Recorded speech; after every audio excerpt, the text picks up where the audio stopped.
Ini dari Yuyun Arinda. Apa risikonya kalau PDP yang meninggal dimakamkan seperti biasa dan bukan di TPU Gandus? Apakah virus bisa tetap hidup pada jasad orang yang sudah meninggal? Dokter Zen?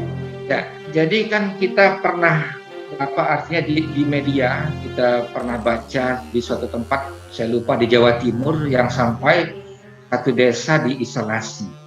Ya. Karena perlakuan terhadap jenazah bukan diperlakukan sebagai COVID.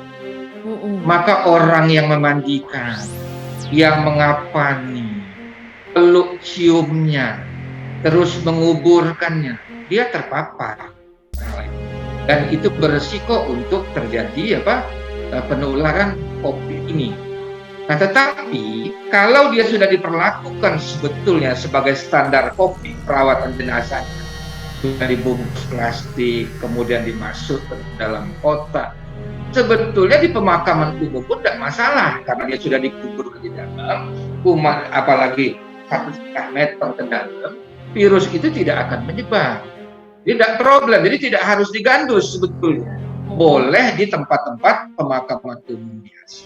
Nah, tapi ini kan penolakan dari masyarakat. Yang tidak boleh itu adalah berkontak langsung dengan tubuh si penderita yang baru meninggal. Jadi yang beresiko itu adalah orang yang memandikannya, orang yang mengurus jenazahnya, kemudian seperti kebiasaan kita melakukan peluk, cium, dan sebagainya. Pada waktu proses penguburan terpapar langsung kontak. Nah, ini yang bersiko.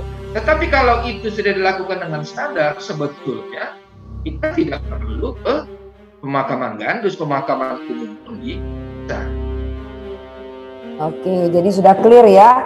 Asalkan dia tadi dengan prosedur yang benar, maka dimakamkan di tempat umum pun bisa.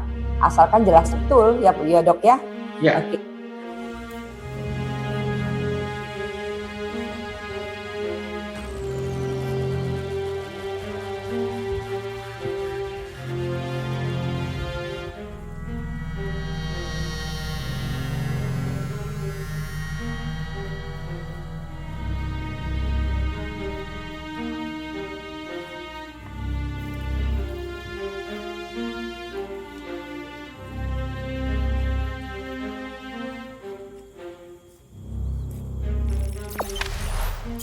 Jangan lupa subscribe, share, komen, dan like ya.